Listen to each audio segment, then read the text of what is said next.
الحمد لله الذي حبب إلينا الإيمان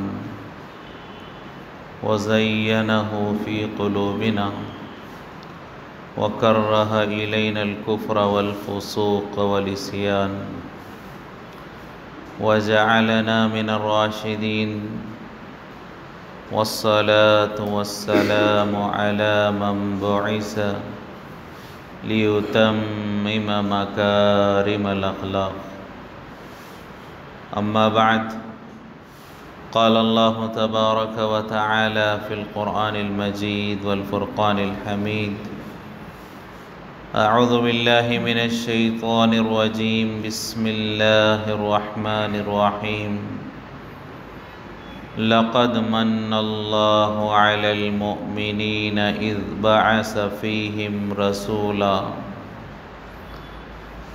وقال: لقد كان لكم في رسول الله أسوة حسنة.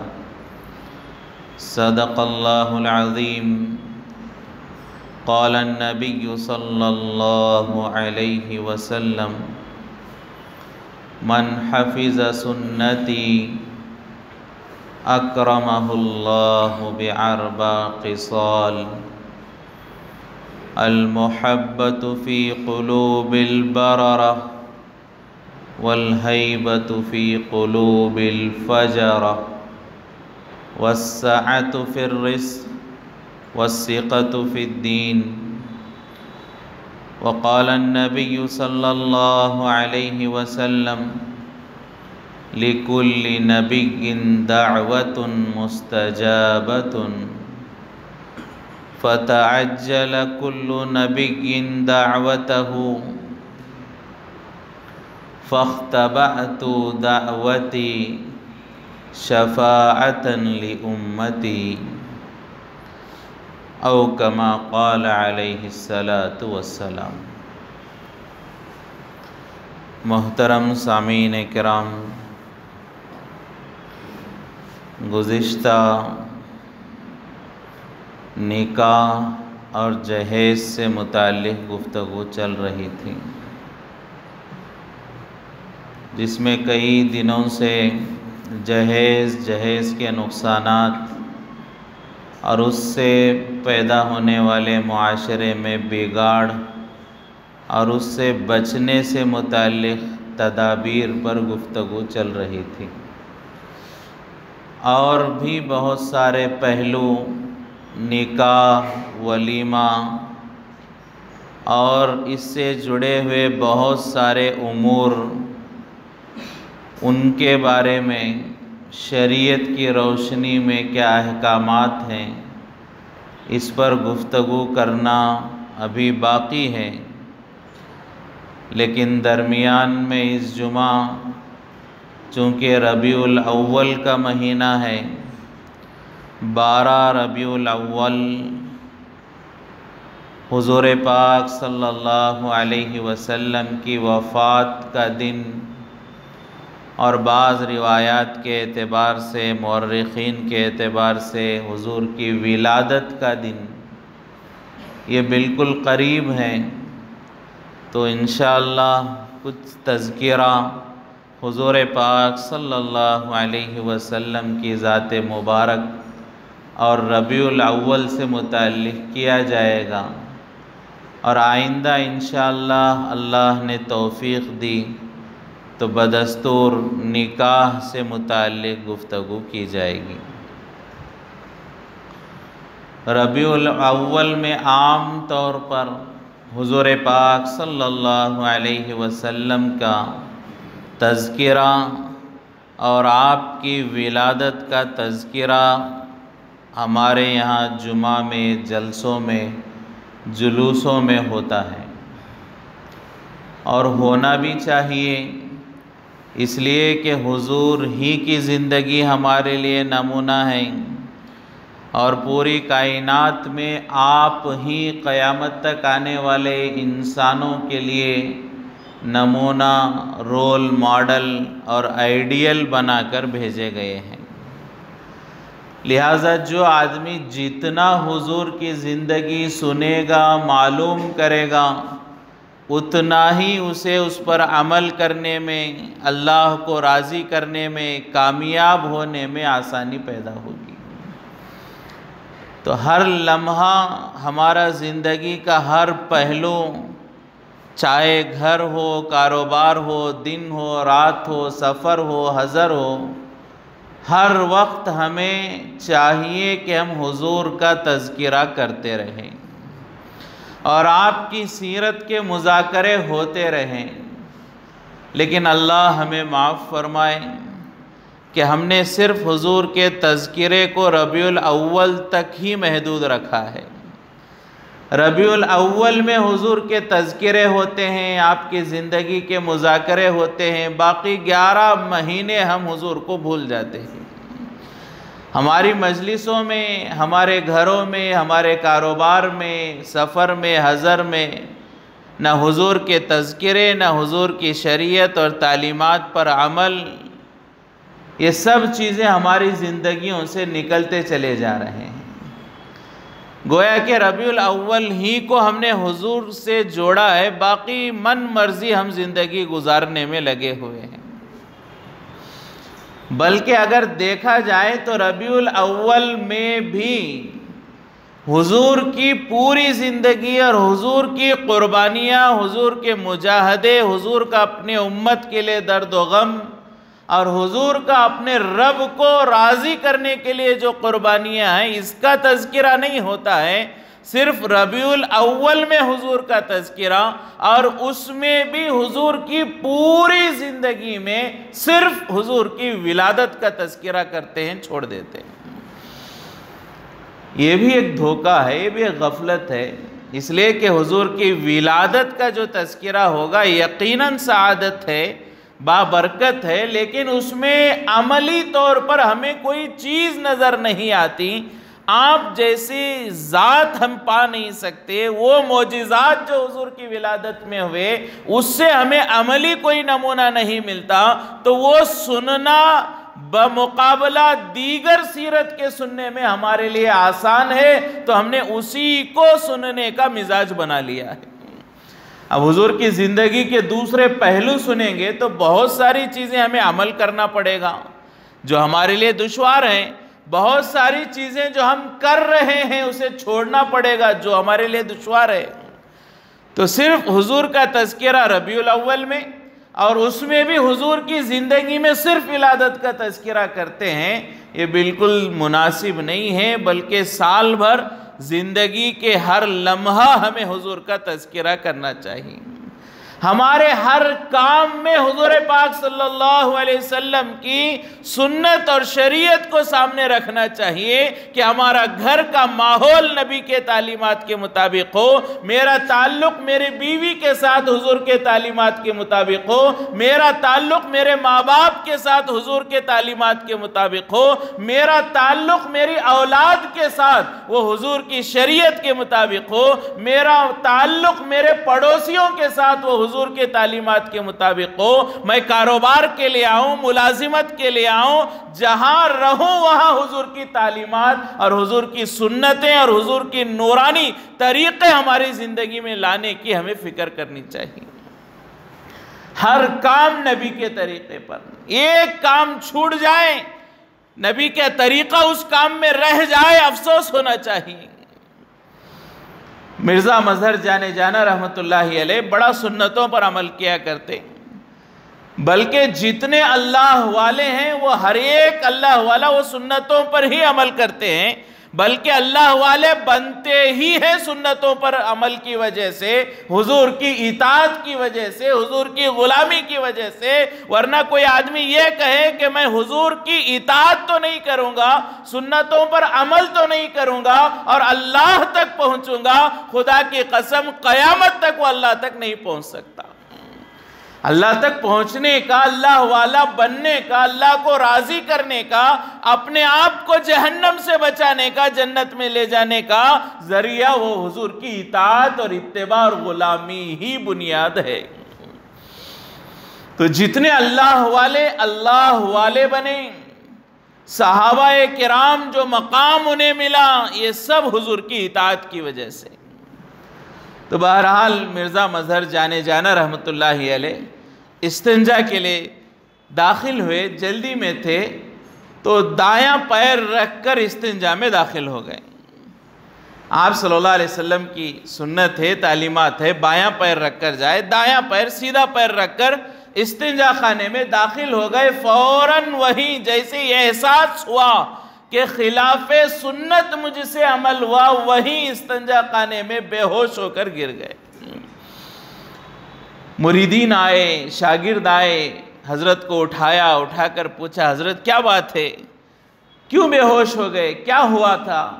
تو حضرت نے کہا میں استنجا خانے میں داخل ہوا تو مجھے ذہن میں آیا کہ میں نے جلدی میں خلاف سنت قدم رکھ کر حضور کی سنت کو بھول کر میں استنجا خانے میں داخل ہو گیا۔ تو فوراً میرے ذہن میں آیا کہ اگر اس حال میں میری موت ہو جائے، اس حال میں میرا انتقال ہو جائے اور کل قیامت میں میں اللہ کے رسول صلی اللہ علیہ وسلم کے سامنے کھڑا ہوں اور میں کہوں کہ اللہ کے رسول میں آپ سے محبت کرتا ہوں، اور حضور مجھ سے پوچھے کہ تو مجھ سے محبت کرتا ہے لیکن تیرا آخری عمل، تیری موت تو میرے طریقے کے خلاف آئی ہے، تو میں حضور کو کیا منہ دکھاؤں گا؟ تیری موت تو میرے طریقے کے خلاف آئی، اگر حضور پوچھ لیتے اس حال میں میری موت آ جاتی، میں حضور کو کیا منہ دکھاتا؟ یہ استحضار، ہر کام میں نبی کی سنتوں کا استحضار اور حضور کے سامنے کھڑے ہونے کا استحضار کہ خلاف سنت عمل کروں، کیا منہ لے کر میں نبی کے سامنے کھڑا ہوں گا؟ اور کس منہ سے ہم حضور کی شفاعت مانگیں گے؟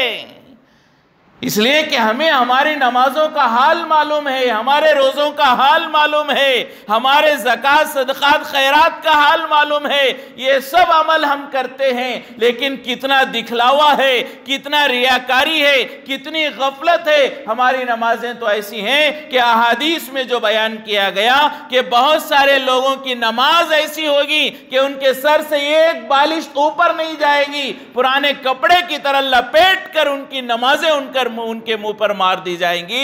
ایسا حال ہماری نمازوں کا ہے۔ تو ہمارے یہاں ایک امید کہ اللہ کے رسول صلی اللہ علیہ وسلم کی شفاعت مل جائے تو ہمارا بیڑا پار ہو جائے گا، لیکن کس منہ سے وہ شفاعت مانگیں گے جب ہماری زندگی نبی کے طریقوں کے خلاف گزرے؟ مرزا مظہر جانا رحمۃ اللہ علیہ ایک عمل نبی کے طریقے سے ہٹا تو اتنا فکر مند ہوئے، ہماری صبح سے شام ہر کام نبی کے طریقے کے خلاف ہو رہا ہے، صبح نبی کے سنتوں کو چھوڑ کر ہو رہی، گھر کا ماحول، گھروں میں نمازیں نہیں ہیں، پردہ نہیں ہے، حلال و حرام کی تمیز نہیں ہے، ماں باپ کی خدمت نہیں ہے، بیوی کا حق ادا نہیں کر رہے، اولاد کی تربیت نہیں کر رہے، گھر میں جو ماحول حضور نے سکھلایا اس حضور کی تعلیمات کا رائی کے دانے کے برابر ہم پاس و لحاظ نہیں کرتے، اور ہم چاہتے ہیں نبی کی شفاعت مل جائے۔ یہ کہاں سے ہوگا؟ حضور کی اطاعت کریں گے تب جا کر حضور پاک صلی اللہ علیہ وسلم سے شفاعت مانگ سکتے ہیں۔ لہٰذا ہمارا ہر کام نبی کے طریقے پر، ہماری ہر مجلس میں نبی کے تذکرے ہونے چاہیے، صرف ربیع الاول نہیں، ہر مجلس میں۔ علماء فرماتے ہیں جس مجلس میں حضور کا تذکرہ ہوگا، حضور پر درود و سلام بھیجا جائے گا، اللہ اس مجلس پر رحمت نازل فرماتے ہیں۔ مجلس میں جو عزائم، جو ارادے، جو مسائل، جو پریشانیاں لے کر مشورہ ہوتا ہے، اللہ ان کے راستے کھول دیتے ہیں، ان پریشانیوں سے چھٹکارا نصیب فرماتے ہیں۔ لیکن آج ہمارے مجلسیں حضور کے تذکروں سے خالی، ہمارے گھروں سے حضور کی سنتوں کے جنازے نکل رہے ہیں، ہمارا لباس نبی کے طریقے کے خلاف، ہمارا چہرہ نبی کے طریقے کے خلاف، ہمارے کاروبار میں ناپ تول میں کمی ہے، جھوٹی قسمیں ہیں۔ یہ صرف ربیع الاول میں حضور کا تذکرہ کر لینا، باقی معاملات میں اپنے آپ کو آزاد سمجھنا، یہ بہت بڑا دھوکہ ہے۔ ہمیں چاہیے کہ ہر کام، ہر وقت حضور کے تذکرے ہوں، اور صرف ولادت نہیں، پوری زندگی کے تذکرے ہیں۔ ولادت کا بھی تذکرہ بڑا سعادت ہے کہ وہ آپ صلی اللہ علیہ وسلم کی ذات مبارک کا دنیا میں آنا کتنی بڑی نعمت ہے۔ یقیناً وہ تذکرے ہوں۔ قرآن میں اللہ تبارک و تعالیٰ نے ارشاد فرمایا لَقَدْ مَنَّ اللَّهُ عَلَى الْمُؤْمِنِينَ إِذْ بَعَثَ فِيهِمْ رَسُولًا، کہ تحقیق یقیناً اللہ نے بہت بڑا احسان کیا اپنے بندوں پر جب اللہ نے اپنے نبی محمد رسول اللہ صلی اللہ علیہ وسلم کو دنیا میں بھیجا ہے۔ اللہ نے ہمارے لیے چاند و سورج بنایا، اللہ نے ہمارے لیے سمندر و دریا بنائے، اللہ نے ہمارے لیے پوری کائنات کا نظام بنایا، لیکن پوری کائنات کے نظام کو چلانے کے بعد اللہ نے احسان نہیں جتلایا کہ اے میرے بندوں میں نے تمہیں سورج دیا، اے میرے بندوں میں نے تمہیں چاند دیا، اے میرے بندوں میں نے تمہیں یہ نعمت دی۔ کبھی احسان اللہ نے نہیں جتلایا، صرف ایک نعمت دی اللہ نے احسان جتلایا۔ وہ نعمت کیا ہے؟ وہ حضور پاک صلی اللہ علیہ وسلم کی ذات مبارک ہے۔ اس لیے کہ باقی تمام نعمتوں کے اللہ کے خزانے میں کوئی کمی نہیں ہے، لیکن حضور کی ذات ایک ایسی نعمت ہے جو اللہ کے خزانے میں بھی ایک ہی تھی، وہ اللہ نے ہمیں نصیب فرمائی۔ حضور کی ذات گویا ایک ہیرا ہے جو اللہ کے خزانے میں بھی ایک ہی ہیرا تھا، اور اللہ نے وہ ہیرا ہم جیسے گنہگاروں کے جھولی میں ڈال دیا ہے۔ کتنی بڑی سعادت ہے ہمارے لیے کہ حضور کی نعمت اللہ نے ہمیں نصیب فرمائی۔ یہ نعمت ہے جس پر اللہ نے احسان جتلایا، لہذا حضور کا دنیا میں آنا بڑا مبارک ہے، اور اللہ نے اس کے لیے پورا نظام بنایا۔ شروع سے لے کر حضور کی ولادت تک پوری کائنات کا نظام سجایا گیا ہے حضور کی آمد کے لیے۔ دولہے کے آنے سے پہلے بارات سجائی جاتی ہے، دولہے کے لیے پوری بارات ہوتی ہے، دولہا نہ ہو تو بارات نہیں ہے۔ اسی طرح پوری کائنات اور کائنات کی نعمتیں حضور کی برکت سے، حضور نہ ہوتے پوری کائنات نہ ہوتی۔ لولاک لما خلقت الافلاک، کتنا بہترین کہ اگر آپ نہ ہوتے تو زمین و آسمان نہ ہوتے۔ تو حضور کا دنیا میں آنا کوئی اتفاق نہیں ہے، کوئی اچانک نہیں آئے، اس کا نظام اللہ نے شروع سے بنایا ہے۔ حضرت ابراہیم علیہ السلام کی نسل میں پیدا کرنے کا اللہ نے نظام بنایا، اللہ نے فیصلہ فرمایا۔ علماء فرماتے ہیں کہ حضرت ابراہیم علیہ السلام نے اللہ سے دعا کی، اللہ میری اولاد میں، میری نسل میں جو ہے مجھے ایسا ایک نبی نصیب فرما، رسول میرے اولاد میں ہوں۔ کام بھی بڑا کیا تھا حضرت ابراہیم علیہ السلام نے، کعبہ بنایا، اللہ کا گھر تعمیر کیا، بڑا کام کیا، بڑا انعام اللہ نے دیا کہ ان کی اولاد میں حضور کی ولادت کا اللہ نے فیصلہ فرمایا۔ اور کیسا نظام؟ علماء فرماتے ہیں ابراہیم علیہ السلام سے لے کر حضور پاک صلی اللہ علیہ وسلم کی والدہ حضرت آمینہ تک، حضرت ابراہیم کے زمانے سے لے کر حضور کی والدہ حضرت آمینہ تک، اس پورے عرصے میں جتنی عورتیں اس خاندان میں گزری ہیں، تمام عورتیں باحیا، با کمال، اپنی عزت و آبرو کی حفاظت کرنے والی، پوری انسانیت میں سب سے بہترین عورتوں کو اللہ نے اس خاندان میں پیدا فرمایا ہے۔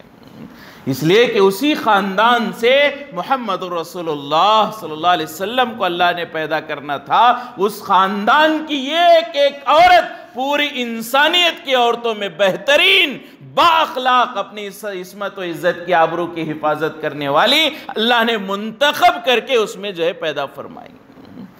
ایک نظام اللہ نے چلایا۔ حضور پاک صلی اللہ علیہ وسلم کی آمد سے پہلے حضور پاک صلی اللہ علیہ وسلم کی آمد کے اثرات، تاثرات ظاہر ہونے لگے۔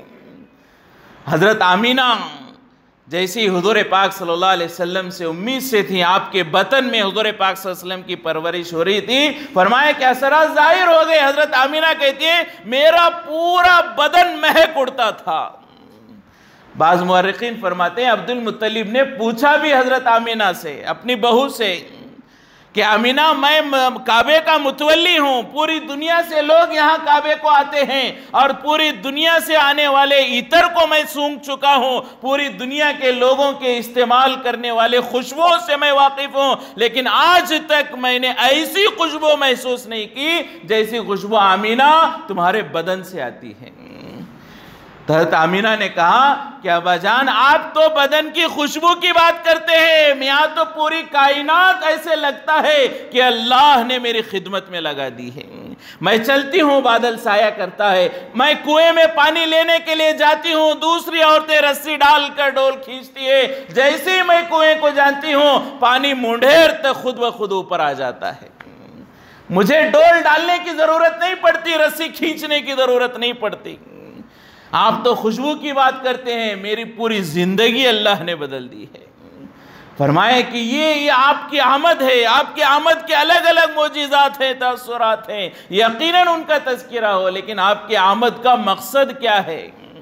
کتنی بڑی نعمت اللہ نے ہمیں نصیب فرمائی، اس کا ادب احترام، اس کا شکریہ اور اس کی قدردانی شکر گزاری کس انداز سے ادا کی جائے۔ ایک بہت بڑی نعمت اللہ نے ہمیں دی ہے، اس کی نعمت نہ ملتی ہمارا حال کیا ہوتا اللہ بہتر جانے۔ فرمایا کہ اولاد نہ ملے زندگی کا گزارا ہو سکتا ہے، نکاح نہ ہو، بیوی نہ ہو، زندگی کا گزارا ہو سکتا ہے، مال نہ ہو، زندگی کا گزارا ہو سکتا ہے، صحت نہ ہو، زندگی کا گزارا ہو سکتا ہے۔ اگر اللہ نہ کرے، حضور نہ ملتے تو ہماری زندگی کا گزارا نہیں ہوتا۔ مال کے بغیر گزارا ہو سکتا ہے، صحت کے بغیر ہو سکتا ہے، اولاد کے بغیر ہو سکتا ہے، بیوی کے بغیر ہو سکتا ہے، دنیا کی ہر نعمت کے بغیر انسان گزارا کر سکتا ہے، لیکن ہمیں اللہ کے نبی نہ ملتا ہمارا کیا حال ہوتا؟ جہالت میں زندگیاں پڑی ہوتی، حیوانیت کی زندگی گزار رہے تھے۔ یہ حضور ہی کی ذات ہے جنہوں نے حیوانیت سے نکال کر انسانیت کے اعلیٰ مقام و مرتبہ اور ایسے اخلاق اور ایسے تہذیب سکھلائی کہ فرشتے جو ہے ان کی خدمت میں اللہ نے لگا دی۔ یہ حیوانیت سے انسانیت پر لانے والی ذات کون ہے؟ کوئی لوہے پر محنت کرتا ہے، کوئی جو ہے سونے پر محنت کرتا ہے، کوئی بلڈنگوں پر محنت کرتا ہے۔ حضور پاک صلی اللہ علیہ وسلم نے انسانوں پر محنت کی، انسانوں کے دلوں پر محنت کی اور ایسا تراشا انسانوں کے وہ صحابہ بنے اور قیامت تک آنے والے انسانوں کے لیے نمونہ بنے۔ یہ ایک صحابی وہ قیامت تک آنے والے انسان کے لیے نمونہ ہے۔ حضور فرماتے ہیں اصحابی کالنجوم، میرے صحابہ ستاروں کے مانند ہے۔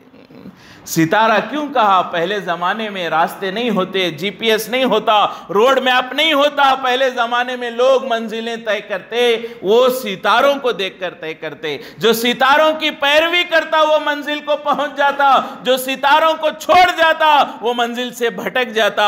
وہ ستارے گویا کہ منزل تک پیروی کرنے کا جو ہے ذریعہ تھے کامیابی تک پہنچنے کا۔ اسی لیے حضور نے کہا صحابہ ستارے ہیں، تم جس کی بھی پیروی کرو گے تو منزل ہدایت، اللہ کی رضامندی اور کامیابی تک ضرور پہنچ کر رہو گے۔ تو ایسا بنایا حضور پاک صلی اللہ علیہ وسلم نے۔ تو یہ نعمت اللہ تبارک و تعالیٰ نے حضور پاک صلی اللہ علیہ وسلم کی ذات مبارک ہمیں نصیب فرمائی ہے، اس کی ہمیں احساس ہو کتنی بڑی نعمت ہے، کیا مقام ہے حضور پاک صلی اللہ علیہ وسلم کا اللہ کے یہاں۔ بعد از خدا بزرگ تو یہ قصہ مختصر کہ اللہ کا مقام، اللہ کے بعد حضور کا مقام ہم حقیقی معنوں میں سمجھ نہیں سکتے، بیان نہیں کر سکتے۔ ہماری عقلیں حضور کے مقام کو سمجھنے سے عاجز و قاصر ہے، ہماری زبانیں حضور کی عظمت کو بولنے سے عاجز و قاصر ہے، ہماری جو ہے دل حضور کی محبت اور عظمت احترام کو سمجھنے سے قاصر ہے۔ یہ اونچا مقام ہے جو اللہ تبارک و تعالیٰ نے حضور کو نصیب فرمایا۔ ہر نبی کی اپنی شان ہے، ہر نبی کی محبت ہمارے دل میں ہے، ادب و احترام ہے، ہر نبی کی اپنی شان ہے، لیکن جو شان حضور پاک صلی اللہ علیہ وسلم کی ہے وہ کسی نبی اور رسول کو بھی اللہ نے نصیب نہیں فرمائی۔ موسیٰ علیہ السلام ہمارے سروں کے تاج ہے، عیسیٰ علیہ السلام کی جوتیاں ہمارے سر پر ہوں، حضرت جو ہے ابراہیم علیہ السلام ہمارے دل کی ٹھنڈک ہے۔ ہر نبی کی عظمت ہمارے دلوں میں ہے، ہر نبی کا مقام ہمارے دلوں میں ہے، لیکن جو مقام حضور کا ہے وہ کسی اور کو اللہ نے نصیب نہیں فرمایا۔ وہ مقام ہے حضور کا کہ اللہ تبارک و تعالیٰ کہ ہم دیکھیں ہر انسان کی ہر عبادت، ہر نیکی، ہر مجاہدہ، ہر قربانی کا مقصد کیا؟ اللہ راضی ہو جائے۔ کوئی نماز پڑھ رہا ہے، مقصد کہ اللہ راضی ہو جائے۔ کوئی روزہ رکھ رہا ہے، مقصد کہ اللہ راضی ہو جائے، کوئی گناہ سے بچ رہا ہے، مقصد کہ اللہ راضی ہو جائے۔ ہر کام کا، ہر نیکی کا، ہر برائی سے بچنے کا ہمارا ہر ایک کا مقصد یہ ہے کہ اللہ راضی ہو جائیں۔ آدم علیہ السلام کا اپنی نادانی کا احساس ہونے کے بعد جو ہے سجدے میں سر رکھ کر سالوں تک رونا، اس رونے کا مقصد کیا ہے؟ اللہ راضی ہو جائیں۔ حضرت موسیٰ علیہ السلام کا بنی اسرائیل کے حالات کو برداشت کرنا، فرعون سے جو ہے حالات کو برداشت کرنا، مجاہدے برداشت کرنا، حضرت موسیٰ کے ان تکالیف کا مقصد کیا ہے؟ اللہ راضی ہو جائے۔ حضرت ابراہیم علیہ السلام کی پوری زندگی امتحانات میں گزر گئی، اور پوری زندگی حضرت ابراہیم امتحان دیتے رہے اور ہر امتحان میں کامیاب ہوتے رہے۔ حضرت ابراہیم علیہ السلام کی ان مجاہدوں کا مقصد کیا ہے؟ اللہ راضی ہو جائے۔ حضرت اسماعیل علیہ السلام معصوم بچے ہیں، اپنی جان اللہ کے نام پر نچھاور کرنے کے لیے تیار ہو گئے، ذبح ہونے کے لیے لیٹ گئے اور اپنی جان اللہ کے نام پر لگا دی۔ یہ حضرت اسماعیل کی قربانی کا مقصد کیا ہے؟ اللہ راضی ہو جائے۔ ہر انسان کی قربانیوں کا، عبادتوں کا مقصد اللہ کو راضی کرنا، ہر نبی کے مجاہدوں کا مقصد اللہ کو راضی کرنا، لیکن حضور پاک صلی اللہ علیہ وسلم کا مقام یہ ہے۔ قرآن اگر ہم دیکھیں تو ہمیں یہ معلوم ہوتا ہے کہ اللہ حضور کے بارے میں کہتے ہیں وَلَسَوْفَ يُعْتِيكَ رَبُّكَ فَتَرْضَىٰ، کہ اے میرے حبیب پوری انسانیت مجھے خوش کرنا چاہتی ہے اور میں تمہارا رب وعدہ کرتا ہوں قیامت میں ضرور میں تمہیں راضی کروں گا، میں تمہیں خوش کروں گا اپنی امت کے بارے میں۔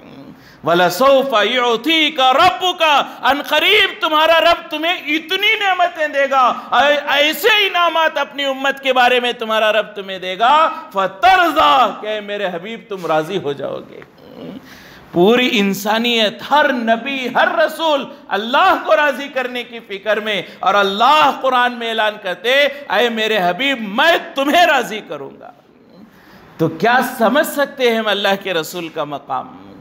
ہماری عقلیں عاجز ہیں حضور کے مقام کو سمجھنے سے، ہماری زبانیں عاجز ہیں، قاصر ہیں حضور کے مقام کو بیان کرنے سے۔ کوئی زندگی بھر حضور پاک صلی اللہ علیہ وسلم پر پیدا ہونے سے لے کر موت تک درود و سلام بھیجتا رہے، لیکن حضور کی شان کا حق ادا نہیں ہو سکتا۔ زندگی بھر حضور کی سنتوں پر عمل کرتا رہے، حضور کی قربانیوں کا حق ادا نہیں ہو سکتا، اس لیے کہ حضور کے اتنے احسانات ہمارے اوپر ہیں۔ دنیا کی کوئی ماں اپنی اولاد سے اتنی محبت نہیں کر سکتی جتنا حضور اپنی امت سے محبت کیا کرتے تھے۔ دنیا میں کسی اولاد پر ماں باپ کے اتنے احسانات نہیں ہیں جتنے احسانات اللہ کے نبی کے اپنی امت پر احسانات ہیں۔ یہ ہے احسان، یہ ہے مقام، یہ ہے ادب و احترام کی جگہ حضور پاک صلی اللہ علیہ وسلم کی ذات مبارک۔ ماں باپ نے ہمیں دنیا میں لایا ہے، ہماری ضرورتیں پوری کی، کھانے پینے کے مسائل حل کیے، ہمیں تعلیم تربیت دی، لیکن وہ دین جس سے ہم جہنم سے بچ کر جنت میں جانے والے بنے، وہ کامیابی کا راستہ تو ہمیں حضور نے دیا ہے۔ اگر حضور نہ ہوتے تو ہم دنیا اور آخرت میں ناکام۔ دنیا کے ہر نعمت کے بغیر گزارا ہو سکتا ہے، نبی کے بغیر گزارا نہیں ہو سکتا۔ تو اتنے احسانات، ہمارے والدین سے زیادہ، ہر ایک سے زیادہ احسان، اس لیے کہ ہر انسان ایک موقع پر آ کر اپنے اپنے اولاد کی فکر اس پر غالب ہو جاتی ہے، لیکن حضور پوری زندگی آپ کی دیکھ لیں، کبھی اپنی ذات یا اپنے گھر، اپنے اہل بیت یا اپنے صحابہ کی محبت ان پر غالب نہیں آئی، ہر امت کے لیے حضور تڑپتے رہے، ہر ایک کی فکر کہ امت کیا حال ہوگا۔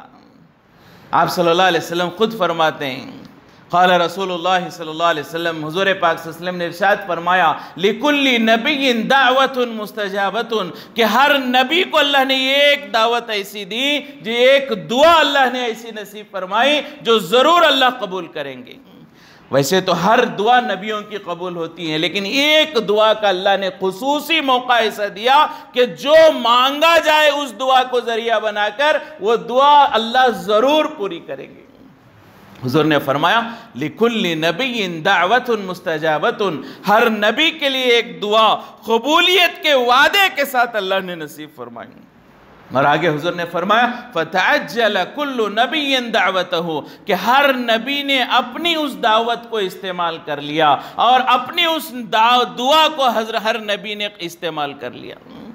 لیکن حضور پاک صلی اللہ علیہ وسلم، آپ صلی اللہ علیہ وسلم فرماتے ہیں اختبعت دعوتی شفاعتا لامتی، کہ میں نے وہ دعا کا موقع، کہ جو دعا کا موقع اللہ نے مجھے دیا اور ہر نبی کو دیا اور ہر نبی نے وہ موقع استعمال کر لیا، لیکن میں نے وہ دعا کا موقع استعمال نہیں کیا، میں نے وہ موقع نکال کر رکھا ہے۔ کیوں رکھا ہے؟ حضور کہتے ہیں شفاعتا لامتی، قیامت کے دن میں اپنی امت کی شفاعت میں اس دعا کو استعمال کروں گا۔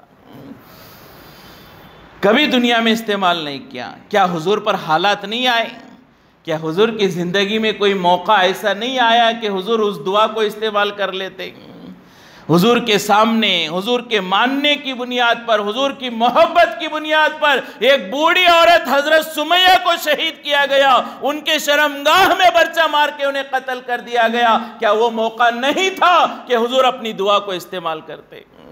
حضور کی بیٹیوں کی طلاق ہوئی، کیا وہ موقع نہیں تھا کہ حضور اس دعا کو استعمال کرتے؟ حضور کے چچا حضرت حمزہ کے تقریباً 11 ٹکڑے کیے گئے، کلیجے کو چبانے کی کوشش کی گئی، کیا وہ موقع نہیں تھا کہ حضور اپنی دعا کو استعمال کرتے؟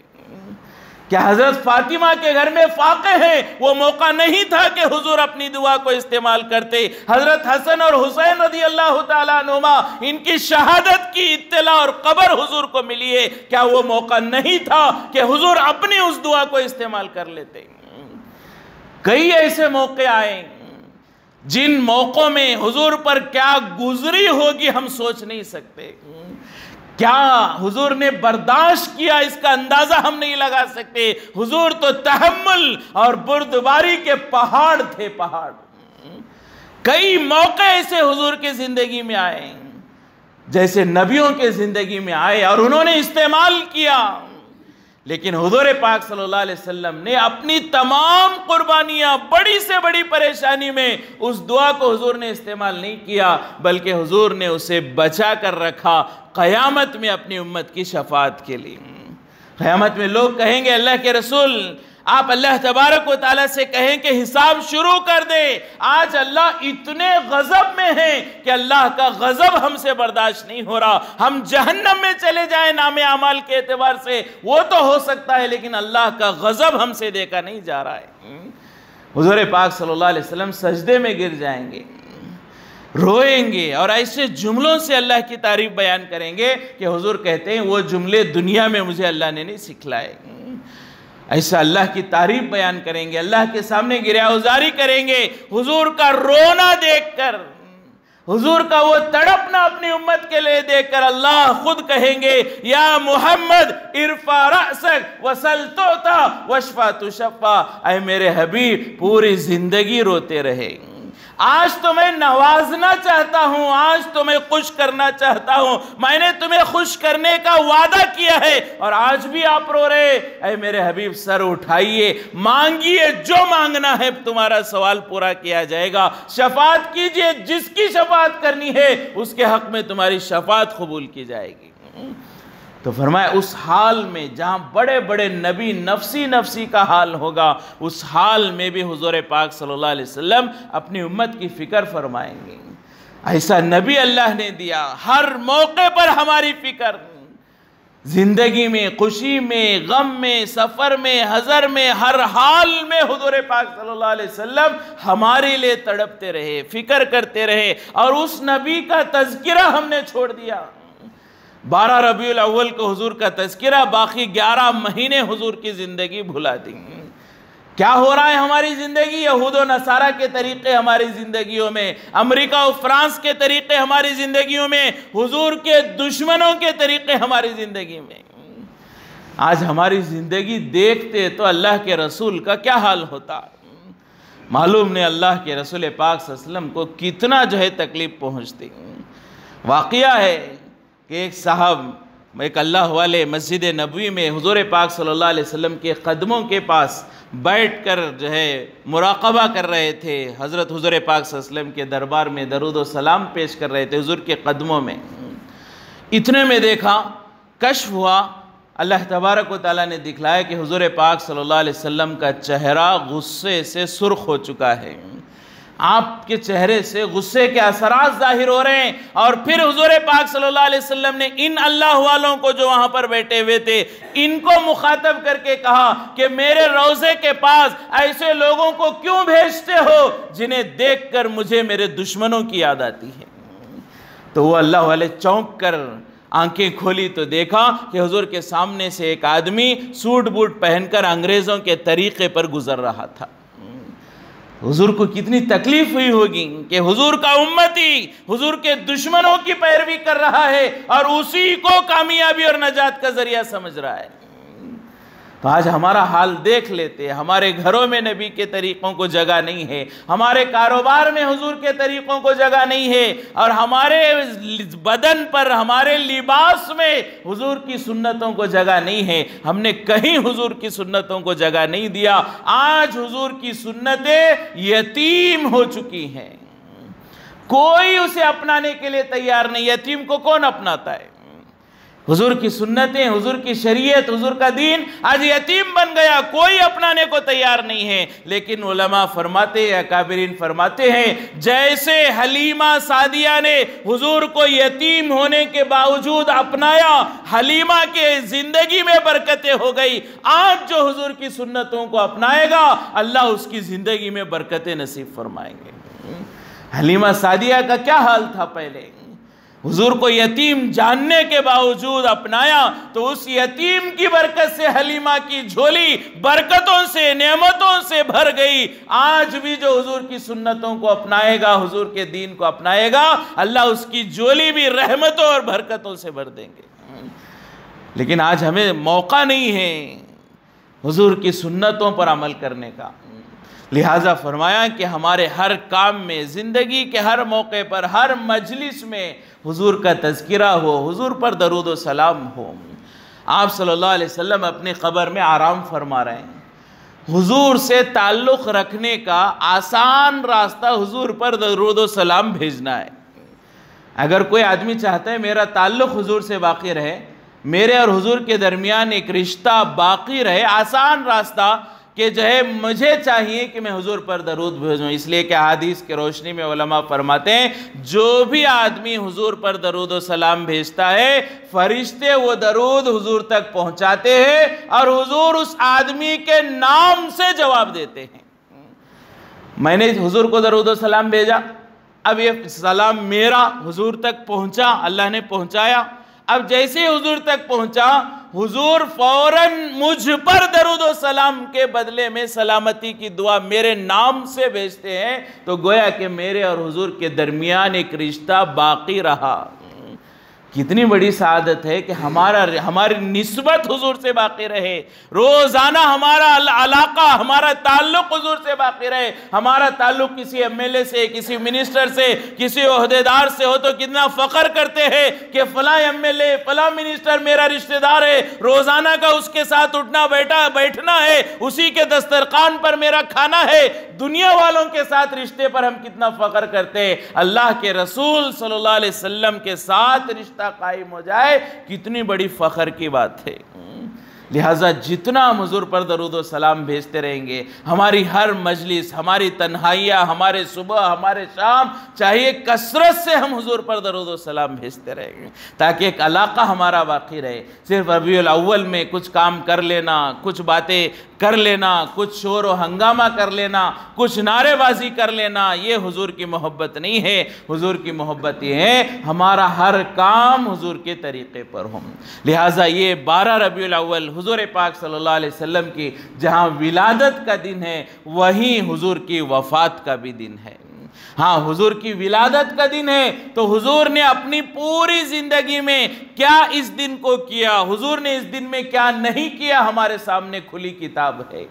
اس لیے کہ حضور کی وفات کے بعد حضور کی وفات پر کیا ہوا وہ صحابہ نے کیا ہے، لیکن حضور کی ولادت کے دن تو حضور حیات تھے۔ 12 ربیع الاول اگر ہمارے اعتبار سے حضور کی ولادت کا دن ہے تو کئی سال حضور کی زندگی میں ولادت کا دن آیا تو حضور نے کیا کیا کیا نہیں کیا ہمارے سامنے کھلی کتاب ہے. لیکن کبھی حضور سے وہ بات نہیں ملتی جو آج ہم نے ضروری سمجھا ہے اور جس کو ہم دین کا شعار سمجھتے ہیں، اسلام کی علامت سمجھتے ہیں، حضور سے محبت کی نشانی سمجھتے ہیں. فرمائے کہ بہت سارے نعرے آج ہوتے ہیں، یہ گویا کسی ضروری سمجھ لیا ہے. بعض دفعہ یوں کہتے ہیں جو حضور کی ولادت پر خوش نہ ہو ابو جہل یا شیطان ہو سکتا ہے. ایسی باتیں ہوتی ہیں کہ جو حضور کی ولادت پر خوش نہ ہو. کون خوش نہیں ہوا تھا؟ شیطان خوش نہیں ہوا تھا، ابو جہل خوش نہیں ہوا تھا. ایسی باتیں معاشرے میں چلتی ہیں. حضور کے دن پر، میں ولادت کے دن پر خوش نہ ہونے والا شیطان کا بھائی ہے.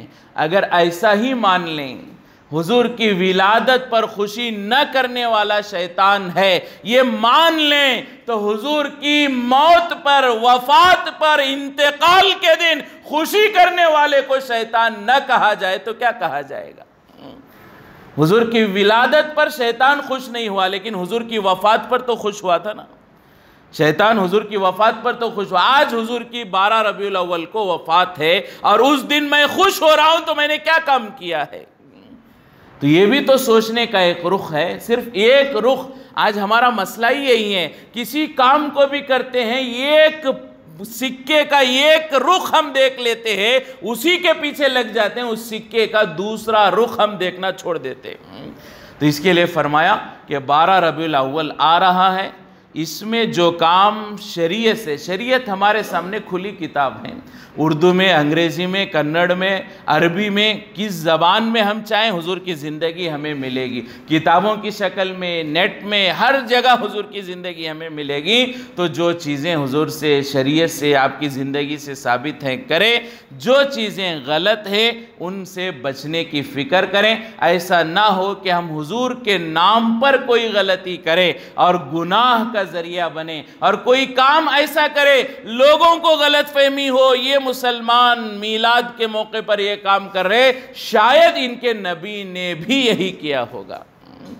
ہماری غلطی ہمارے تک نہیں رہتی، ہماری غلطی سے لوگوں کی سوچ حضور تک، صحابہ تک، اولیاء تک، لوگوں کی سوچ کو ہم وہاں تک پہنچا دیتے ہیں.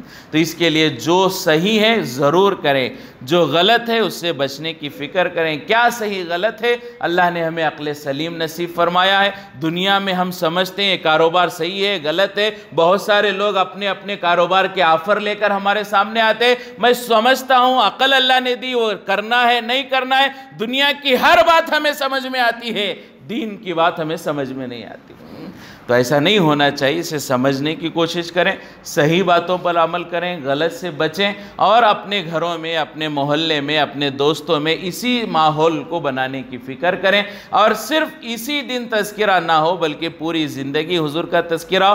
12 ربیع الاول کو خصوصاً جتنا ہو سکے کثرت سے درود کا اہتمام کریں. پھر اس کے بعد ہو سکے تو یاسین ہے، جو کچھ ہمیں قرآن پڑھنا آتا ہے پڑھیں. حضور کے نام پر اسے حضور کو اس کا ثواب پہنچانے کی فکر کریں. جتنی اللہ نے طاقت دی ہے صدقہ خیرات کریں، اور اللہ سے دعا کریں کہ حضور کی قربانیوں کا بدلہ تو ہم ادا نہیں کر سکتے، لیکن امت کی جانب سے اللہ حضور پاک صلی اللہ علیہ وسلم کو جزائے خیر نصیب فرمائے. اللہ سے کم از کم یہ تو دعا کریں کہ پوری امت کی جانب سے اللہ حضور پاک صلی اللہ علیہ وسلم کو جزائے خیر نصیب فرمائے، مقام محمود نصیب فرمائے. اور وہ مقام جو اللہ نے کسی اور کو نہیں دیا، وہ تمام بلندیاں اور مقامات اللہ اپنے نبی اور اپنے حبیب حضور پاک صلی اللہ علیہ وسلم کو نصیب فرمائے. کم از کم اتنا دعا کرنا تو ہماری ذمہ داری بنتی ہے. باقی برائیوں سے، غلطیوں سے بچیں. غلطیاں کیا ہیں وہ نہیں بول سکتے، اس لیے کہ غلطی ایک نہیں ہوتی. شریعت تو طے ہے. آپ صلی اللہ علیہ وسلم دنیا سے رخصت ہو گئے، وہی ختم ہو گئی. اب شریعت قیامت تک نہیں بدلے گی، لیکن جو بدعات ہیں ہر سال بدلتے رہتے ہیں. جیسا کہ بڑے علماء فرماتے ہیں کہ ہر سال بدعت ایک نئی چیز کو جنم دیتی ہے، تو غلطیاں اور بدعت کا تذکرہ گویا کہ ناممکن ہے، بہت ساری غلطیاں پھیلتی جاتی ہیں، صحیح کا تذکرہ، حق کا تذکرہ ممکن ہے، حق ہم مان لیں، جو کچھ اس کے علاوہ ہے وہ غلط ہے، اس سے بچنے کی فکر کریں۔ اللہ تبارک و تعالی ہم تمام کو صحیح سمجھ نصیب فرمائے، اللہ ہماری جانب سے پوری امت کی جانب سے حضور پاک صلی اللہ علیہ وسلم کو جزائے خیر نصیب فرمائے، مقام محمود نصیب فرمائے، اعلیٰ علیین نصیب فرمائے۔